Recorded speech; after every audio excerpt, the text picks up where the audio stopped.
সাকার বাংলা মুরলী 15ই আগস্ট 2025। আজকে বাবা বলেছেন, মিষ্টি বাচ্চারা, সকাল সকাল উঠে এই চিন্তন করো যে আমি এত ছোট্ট আত্মা, এত বড় শরীরকে চালনা করছি। আমি আত্মার মধ্যে অবিনাশী পার্ট নিহিত রয়েছে, যা নাকি অত্যন্ত ধ্যান দেওয়ার ব্যাপার।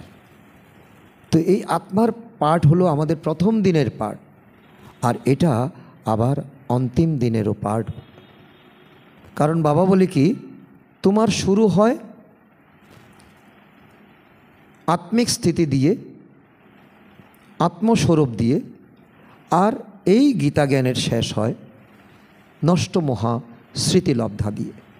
তো তার জন্য এই আত্মাকে ছেড়ে কোনো সাইডে গেলে কিন্তু চলবে না। আত্মার লেসন রোজ পাক্কা করতে হবে। ছোট্ট একটা আত্মা, ছোট্ট আত্মা, পয়েন্ট অফ লাইট, এই এত বড় শরীরটাকে চালাচ্ছি। আমরা নেশা অভিযানে গিয়ে মানুষকে বুঝাই, বলি যে আপনি যে সিগারেট পান করছেন, সিগারেট একটা 5 ইঞ্চির একটা সিগারেট এই 5 ফুট 5.5 ফুট শরীরটাকে জ্বালিয়ে দিতে পারে। ঠিক তেমনি এই ছোট্ট একটা আত্মা এত বড় শরীরটাকে চালায়। তো আত্মা যত, তার স্থিতি যত পাক্কা হবে, স্মৃতি যত সুন্দর হবে, ব্যর্থ চিন্তন থাকবে না, তত তার ভিতরের যত অর্গান সব কিছু ঠিক ঠিক চলবে। আর এই আত্মার মধ্যেই আমাদের এই 84 জন্মের পার্ট নিহিত আছে। বারবার তাকে অনুভব করা, বারবার তাকে অনুভব করা। এই মায়া যে ভুল করিয়ে দিয়েছে, এই ভুলকে অভুল বানানো। আজকের প্রশ্ন, শিব বাবার কোন প্র্যাকটিস রয়েছে, কোনটি নেই? কিসের ব্যাপারে উনি এখন আমাদেরকে প্র্যাকটিস করান, আর কিসের ব্যাপারে ওনার পার্ট নেই, অর্থাৎ এটা ওনার চ্যাপ্টার নয়? উত্তর, আত্মাকে জ্ঞান রত্ন দ্বারা শৃঙ্গার করার প্র্যাকটিস শিব বাবার আছে, বাকি শরীরের শৃঙ্গার করার প্র্যাকটিস তার নেই। কারণ বাবা বলেন, আমার তো নিজস্ব শরীরই নেই, শরীরের কোনো অনুভব আমার নেই। আমি ওনার শরীর যদিও ভাড়ায় নিয়েছি, কিন্তু এই শরীরের শৃঙ্গার এই আত্মা নিজেই করে।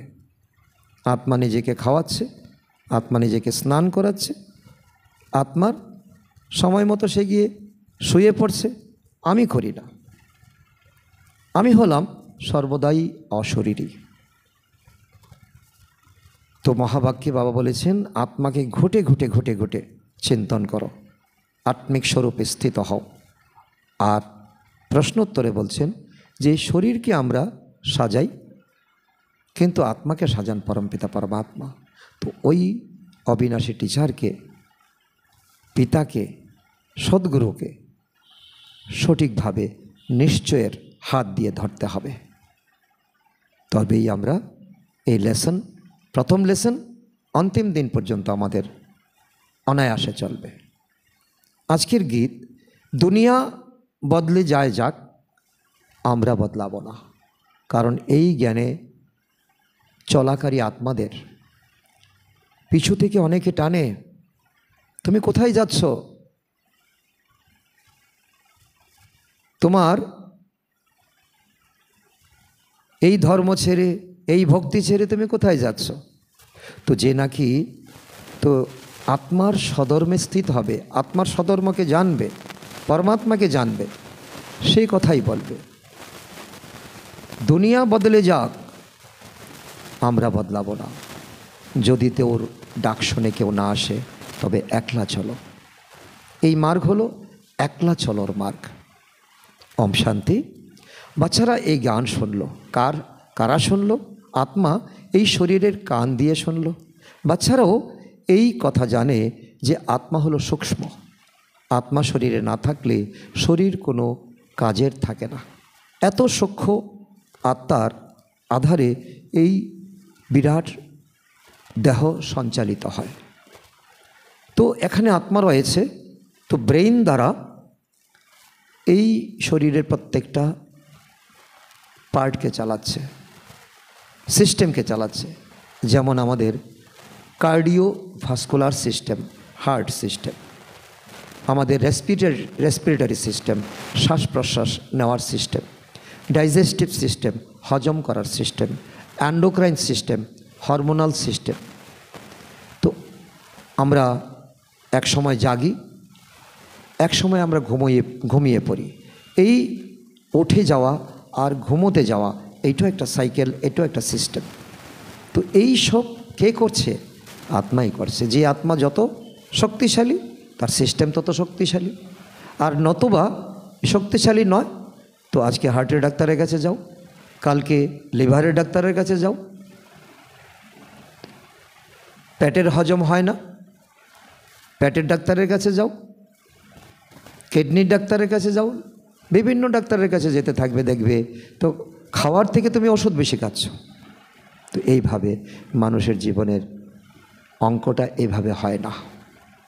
এখানে ঠিক, সব ঠিক। দুনিয়ার কেউ জানে না যে আত্মা কী জিনিস, যে এই দেহরূপী রথে বিরাজিত আছে। অকাল মূর্তি আত্মার এ হলো আসন। বাচ্চাদের এই জ্ঞান প্রাপ্ত হয়, কতখানি রমণীয় রহস্যযুক্ত এই জ্ঞান। যখন কোনো এমন রহস্যযুক্ত কথা শোনা হয় তখন চিন্তন চলতে থাকে, আর চলতে থাকাটা স্বাভাবিক। কারণ তোমরা রোজ প্রতিদিন ডিসকভার করছো কাকে? নিজেকে। বাচ্চারা, তোমাদের এই চিন্তন চলতে থাকে, এই সূক্ষ্ম আত্মা বিরাজিত আছে এই বিরাট শরীরে, এই দুই ভ্রুকুটির মাঝখানে, হাইপোথ্যালামাস গ্রন্থি আর পিটুইটারি গ্রন্থির ঠিক মাঝখানে। আত্মায় 84 জন্মের পার্ট ফিক্স আছে। শরীর তো বিনাশী, বিনাশ হয়ে যায়, বাকি থেকে যায় আত্মা। এ হলো বিচার করার বিষয়। কোন সময়? সকালে উঠে এই চিন্তন করা উচিত। তখন প্রকৃতি থাকে শান্ত, সকলে শুয়ে থাকে, আর তুমি পরমাত্মার সঙ্গে নিজের সঙ্গে কথা বলবে, পরমাত্মার সঙ্গে কথা বলবে। বাচ্চাদের স্মরণে এসেছে আত্মা কত ছোট্ট, তারই অবিনাশী পার্ট প্রাপ্ত হয়েছে। আমি আত্মা অত্যন্ত ওয়ান্ডারফুল। এ হলো নতুন জ্ঞান, যে জ্ঞান দুনিয়ার কারো কাছে নেই।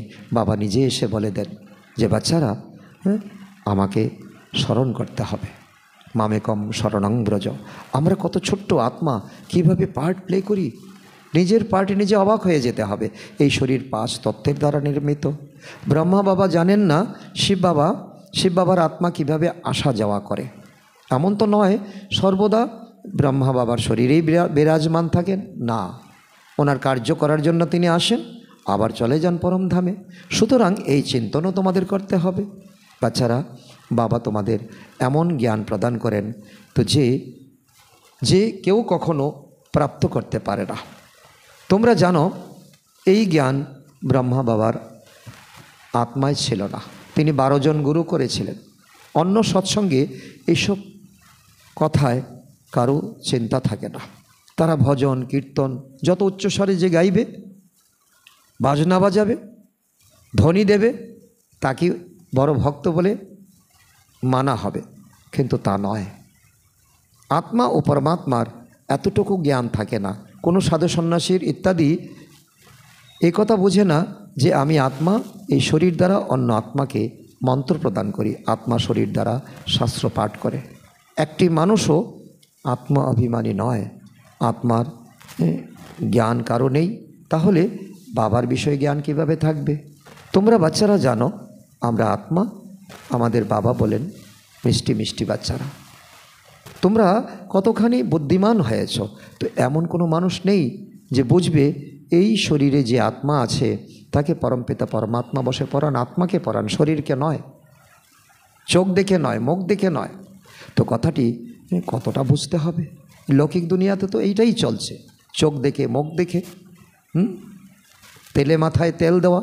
কিন্তু তবু ব্যবসা ইত্যাদিতে গিয়ে তোমরা যতই ভালোভাবে স্টাডি করে থাকো না কেন, তো ব্যবসা ইত্যাদিতে গিয়ে কথাটি তোমাদের বিস্মৃত হয়ে যায়। আমি আত্মা, আমি আরেকটা আত্মার সঙ্গে কথা বলছি। সর্বপ্রথমে বাবা আত্মার জ্ঞান প্রদান করেন, যে জ্ঞান কোনো মানুষের মাত্রই নেই। গায়নও আছে না, আত্মা পরমাত্মা দূরে থেকেছে বহুকাল, হিসাব আছে, তাই না? 5,000 বছর পরমাত্মা থেকে আমরা দূরে থেকেছি। আর এই সুন্দর মিলন মেলা হয়েছে যখন সদ্গুরু দালাল রূপে এসেছেন, এসে বাবার সঙ্গে আমাদের কানেক্টিভিটি হয়েছে। তোমরা বাচ্চারা জানো, আত্মাই কথা বলে শরীরের দ্বারা, আত্মাই শরীর দ্বারা ভালো খারাপ কাজ করে। বাবা এসে আত্মাদের সুন্দর সুন্দর ফুলে পরিণত করেন। সর্বপ্রথমে বাবা বলেন, সকালবেলা ঘুম থেকে উঠে এই প্র্যাকটিস বা চিন্তন করো, আত্মা কী, যে এই শরীরের দ্বারা শোনে, কী এমন আত্মা, আত্মার কী এমন বিশেষতা। আত্মার পিতা হলেন পরমপিতা পরমাত্মা, যাকে পতিত পাবন জ্ঞানের সাগর বলা হয়। তাহলে কোনো মানুষ সুখের সাগর, শান্তির সাগর বলে কেন? লক্ষ্মীনারায়ণকে কি বলবে যে সদা পবিত্রতার সাগর? না, একমাত্র বাবা হলেন সদা পবিত্রতার সাগর, গুণের সাগর, দয়ার সাগর। মানুষ তো বসে শুধুমাত্র ভক্তি মার্গের শাস্ত্রের বর্ণনা করে, প্র্যাকটিক্যাল অনুভব তাদের নেই। তো এমন বুঝবে না যে আমরা আত্মা এই শরীর দ্বারা বাবার মহিমা গান করি। তিনি তো হলেন আমাদের খুব মিষ্টি বাবা, তিনি সুখ প্রদান করেন। বাবা বলেন, হে আত্মারা, এখন আমার শ্রীমত অনুসারে চলো। অবিনাশী আত্মার অবিনাশী পিতা দ্বারা অবিনাশী শ্রীমত প্রাপ্ত হয়। এই শ্রীমত হলো এই মুরলী।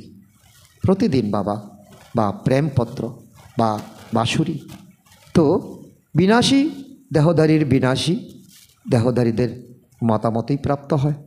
শতযুগে তোমরা এখানকার প্রালব্ধ প্রাপ্ত করবে, এখানে যে জ্ঞান, এখানে যোগ যা করছো তার ফল শতযুগে গিয়ে পাবে। সেখানে কখনো উল্টো মতামত প্রাপ্ত হয় না। এখানকার শ্রীমতই অবিনাশী হয়ে যায়, যা আধাকল্প চলে। এ হলো নতুন জ্ঞান। বিশাল বুদ্ধির প্রয়োজন আছে এই জ্ঞান ধারণ করার জন্য। শোনার জন্য বিশাল বুদ্ধি নেই, কিন্তু শুনে ধারণ করা, তা কর্মে পরিলক্ষিত হওয়া চাই। ধারণ করলে তো কর্মে পরিণত হবে। যারা শুরু থেকে ভক্তি করেছে তারাই ভালোভাবে ধারণ করতে পারবে। এই কথা বুঝতে হবে। যদি আমাদের বুদ্ধিতে সঠিকভাবে ধারণা না হয়, তাহলে নিশ্চয়ই আমরা শুরু থেকে ভক্তি করিনি, এখনও ভক্তি বাকি রয়েছে। আর ভক্তি শেষ হবে, ভক্তির ফল হচ্ছে জ্ঞান। তবে এই জন্মে পাবো কি না কোনো গ্যারান্টি নেই। এখনও যদি আমার মধ্যে ভক্তির বৈরাগ্য না আসে, তবে ভাবব আমি মাঝখানের ভক্ত, কারণ প্রথম থেকে ভক্তি শুরু করিনি, তাই ইচ্ছা আকাঙ্ক্ষা রয়ে গেছে। তো বাবা বলেন, কিছু না বুঝতে পারলে বাবাকে জিজ্ঞাসা করো। কারণ বাবা হলেন কি? বাবা হলেন অবিনাশী সার্জন, তাকে সুপ্রিম সোল বলা হয়। আত্মা পবিত্র হলে তার মহিমা হয়, আত্মার মহিমা হলে শরীরেরও মহিমা হয়। আত্মা তমপ্রদান হলে তো শরীরেও মহিমা হয় না। তো এই সময় বাচ্চারা তোমরা খুব গুহ্য বুদ্ধি প্রাপ্ত করো, আত্মারই প্রাপ্তি হয়। আত্মাকে খুব মিষ্টি হওয়া উচিত, সবাইকে সুখ দেওয়া উচিত। বাবা হলেন খুবই মিষ্টি, আত্মাদেরও মিষ্টি করে দেন। তিনি যেমন স্যাকারিন, তো আত্মাদেরও তেমন স্যাকারিন করে দেন। আত্মা কোনো অকর্তব্য যেন না করে এই প্র্যাকটিস করতে হবে, চেক করতে হবে যে আমার দ্বারা কোনো অকর্তব্য হয় না। তো শিব বাবা কি কখনো অকর্তব্য করবেন না? তিনি আসেনই উত্তম থেকে উত্তম কল্যাণকারী কাজ করতে, সবাইকে সদ্গতি প্রদান করেন। অতএব বাবা যেমন কর্তব্য করেন, বাচ্চাদেরও তেমন কর্তব্য করা উচিত। এই কথা বোঝানো হয়েছে যে শুরু থেকে অনেক ভক্তি করেছে, তাদের বুদ্ধিতে এই জ্ঞান স্থির থাকবে একদম দাপরের শুরু থেকে। তো এখনও দেবতাদের ভক্তের সংখ্যা অনেক আছে দুনিয়াতে, নিজের মস্তক দান করতেও প্রস্তুত। তুমি দেখা দাও, আমি গলা কেটে দিতে প্রস্তুত। তো অনেক ভক্তি যারা করেছে তাদের পিছনে থাকে যারা কম ভক্তি করেছে, তাদের মহিমা বর্ণন করে। তাদেরকে তো স্থূলরূপে দেখতে পায়। এখানে তোমরা তো হলে গুপ্ত রূপে, গুপ্ত পুরুষার্থ করছো। তোমরা নিজেরা গুপ্ত, জ্ঞান গুপ্ত, বাবা গুপ্ত। তোমাদের বুদ্ধিতে সৃষ্টির আদি মধ্যের অন্তের সম্পূর্ণ জ্ঞান আছে। এই কথা বাচ্চারা জানে। বাবা আমাদের পড়াতে এসেছেন। এখন আমরা ঘরে অর্থাৎ পরমধামে ফিরে যাব। সেখানে সব আত্মারা বাস করে, তো সেই হলো আমাদের ঘর। সেখানে বাবাও থাকেন, আমরাও থাকি। সেখানে কোনো শরীর থাকে না, তাই আওয়াজও হবে না, সাইলেন্স ওয়ার্ল্ড।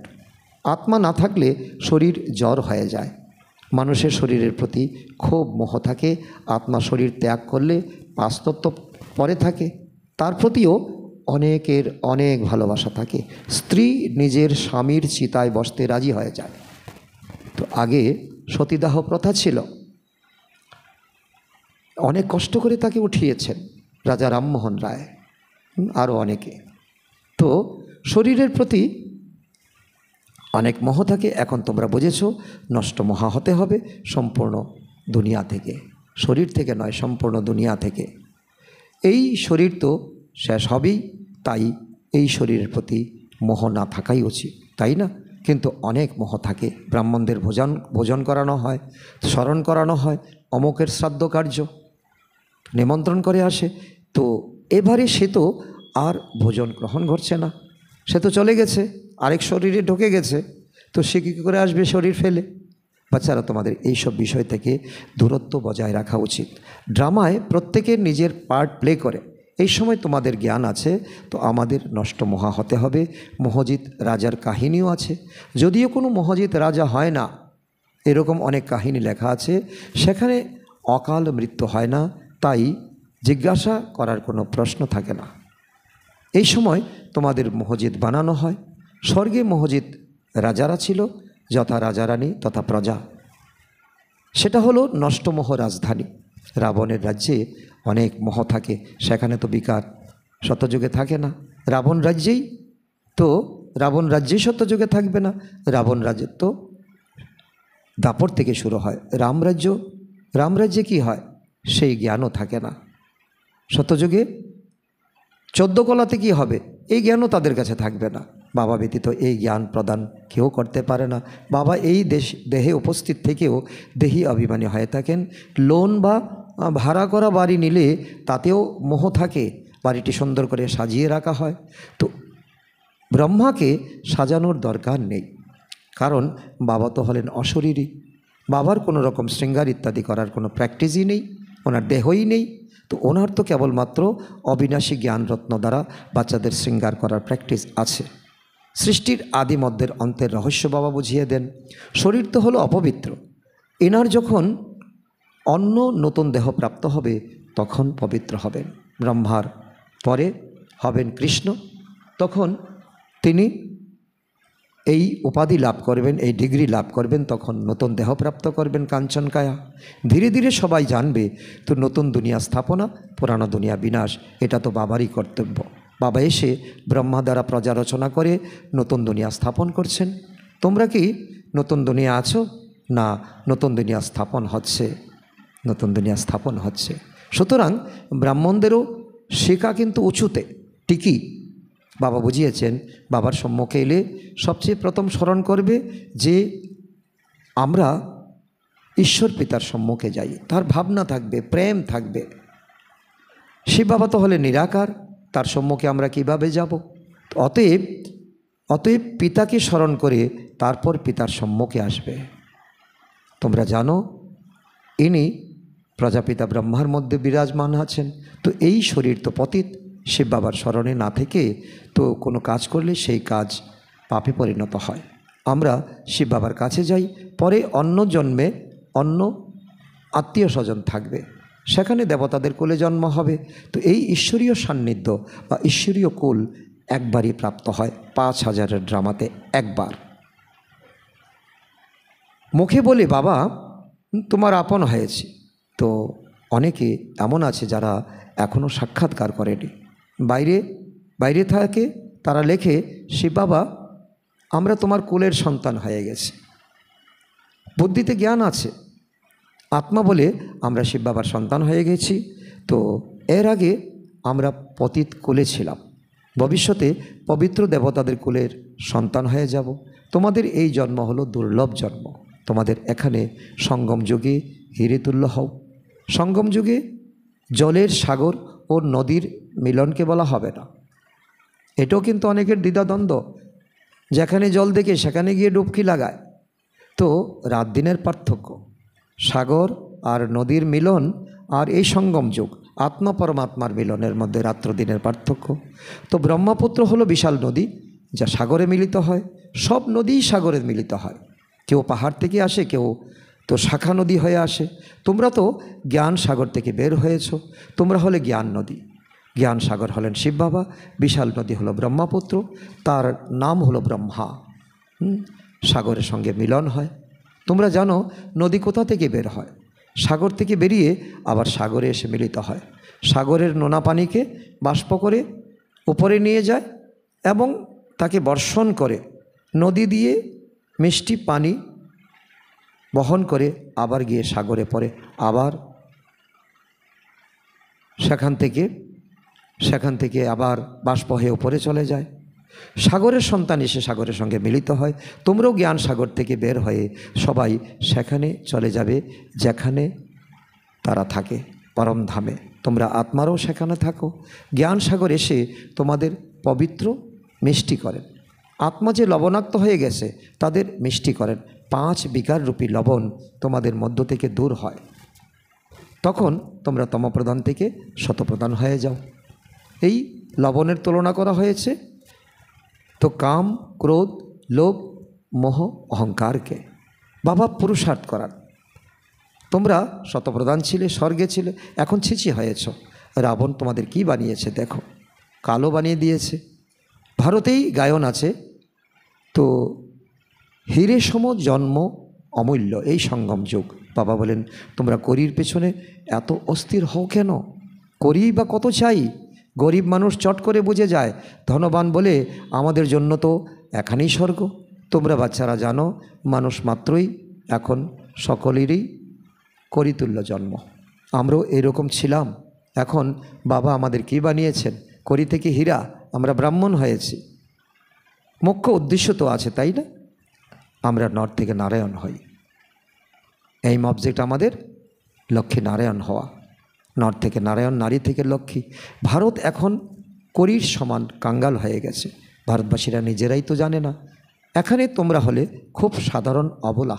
মাতাদের বলছে বাবা, কোনো ধনী মানুষের এখানে বসার ইচ্ছা হবে না, কারণ তার ধান্দা থাকবে পয়সা কামাই। যেখানে বড়লোক মানুষ, সন্ন্যাসী, গুরু ইত্যাদি থাকবে, তো সেখানকার বড় বড় সভায় যাবে। বাবা বলেন আমি হলাম দীননাথ, গরিব নিবাজ। বলা হয় ভগবান গরিব মানুষকে রক্ষা করেন। এখন তোমরা জানো আমরা খুব ধনী ছিলাম শতযুগে, ত্রেতাযুগে, এখন আবার পরিণত হচ্ছি। বাবা লেখেন তোমরা পদমপতি হও। সেখানে কোনো মারামারি নেই। এখানে দেখো টাকা পয়সার জন্য কত মারামারি হয়, ঘুষ দেওয়া হয়। মানুষের টাকা তো চাই, তাই না? তোমরা বাচ্চারা জানো বাবা আমাদের খাজানা ভরপুর করে দেন। আধা কল্পের জন্য যত চাই তত ধন প্রাপ্ত করো। তোমরা পুরুষার্থ করো, গাফিলতি করো না। বলা হয় ফলো ফাদার করো, তাই না? তো ফাদারকে ফলো করলে তো তবে এমন স্বরূপে পরিণত হবে। তো নর থেকে নারায়ণ, নারী থেকে লক্ষ্মী। খুব কঠিন এই পরীক্ষা, এতে একটুকু গাফিলতি করা উচিত নয়। বাবা শ্রীমত দেন, অতএব সেই অনুযায়ী চলতে হবে। নিয়ম কায়দা উল্লঙ্ঘন করবে না। শ্রীমত দ্বারা তোমরা শ্রী স্বরূপে পরিণত হও। লক্ষ্য খুব উঁচুতে। নিজের প্রতিদিনের খাতা রাখো, উপার্জন জমা হয়েছে না নাকি ক্ষতি হয়েছে। বাবাকে কতক্ষণ স্মরণ করছো? কতজনকে পথ দেখিয়েছ? তোমরা হলে অন্ধের লাঠি, তাই না? তোমরা জ্ঞানের 3য় নেত্র প্রাপ্ত করো। সুতরাং অকাতরে দান করতে থাকো। যত দান করবে তত বাড়তে থাকবে। আচ্ছা, মিষ্টি হারানিধি বাচ্চাদের প্রতি মাতা পিতা বাপদাদার স্মরণের স্নেহ সুমন আর সুপ্রভাত। আত্মাদের পিতা তার আত্মারূপী বাচ্চাদের জানাচ্ছেন নমস্কার। আমরা আত্মারূপী সন্তানরা আমাদের মাতা পিতা বাপদাদাকে জানাই স্মরণের স্নেহ সুমন, সুপ্রভাত ও নমস্কার। ধারণার জন্য মুখ্য সার 1 নম্বর, বাবা যেমন মিষ্টি তেমনি মিষ্টি হয়ে সবাইকে সুখ দিতে হবে। কোনো রকম অকর্তব্য কাজ করবে না। উত্তম থেকে উত্তম কল্যাণের কাজই করতে হবে। নাম্বার 2, করির পিছনে হয়রান হবে না। পুরুষার্থ করে নিজের জীবন হিরে তুল্য বানাতে হবে, গাফিলতি করবে না। বরদান, নিশ্চয়রূপী পাকে অচল রেখে সদা নিশ্চয় বুদ্ধি, নিশ্চিন্ত ভাব। সবথেকে বড় রোগ হলো চিন্তা। এর ওষুধ ডাক্তারদের কাছেও নেই। চিন্তিত ব্যক্তি যতই প্রাপ্তির পেছনে ছুটতে থাকে ততই প্রাপ্তি তার থেকে আগে ছুটতে থাকে। সেজন্য নিশ্চয়ের পা সদা অচল রাখো, সদা এক বল এক ভরসা। এই পা অচল থাকলে বিজয় নিশ্চিত হবেই হবে। নিশ্চিত বিজয়ী সদাই নিশ্চিন্ত থাকে। বেগমপুরের বাদশাহ মায়া নিশ্চয়রূপী পাকে নাড়ানোর জন্য ভিন্ন ভিন্ন রূপে আসে, কিন্তু মায়া নড়ে যাবে, কিন্তু তোমাদের নিশ্চয়রূপী পা যেন না নড়ে, তাহলে নিশ্চিন্ত থাকার বরদান প্রাপ্ত হয়ে যাবে। স্লোগান: প্রত্যেকের বিশেষত্বকে দেখতে থাকো, তবে বিশেষ আত্মা হয়ে যাবে। অব্যক্ত ইশারা: সহজ যোগী হতে হলে পরমাত্ম প্রেমের অনুভবী হও। তোমাদের গোপ গোপীদের চরিত্র গায়ন হয়ে থাকে, বাবার সাথে সর্বসম্বন্ধের সুখ নেওয়া আর মগ্ন থাকা, অথবা সর্বসম্বন্ধের লাভে লাভলীন থাকা। যখন কেউ অতি স্নেহের সাথে মিলন করে, তো সেই সময় স্নেহের মিলনের এই শব্দ হয় যে একে অপরের মধ্যে সমাহিত হয়ে যায় বা দুজনে মিলেমিশে এক হয়ে যায়। তো বাবার স্নেহে সমাহিত হয়ে যাওয়া অর্থাৎ বাবার স্বরূপ হয়ে যাওয়া। বাবা যেমন করুণার সাগর, তো তোমার মধ্যে এমন করুণা আসবে। বাবা যেমন দয়ার সাগর, তোমার মধ্যে দয়া আসবে। বাবা যেমন জ্ঞানের সাগর, তোমার মধ্যে তেমনই জ্ঞান আসবে। আজকের সমান আমি নিশ্চয় বুদ্ধি, নিশ্চিন্ত আত্মা। নিশ্চয় বুদ্ধিও বটে, নিশ্চিন্ত আত্মাও বটে। আচ্ছা, ওম শান্তি, ওম শান্তি, ওম শান্তি।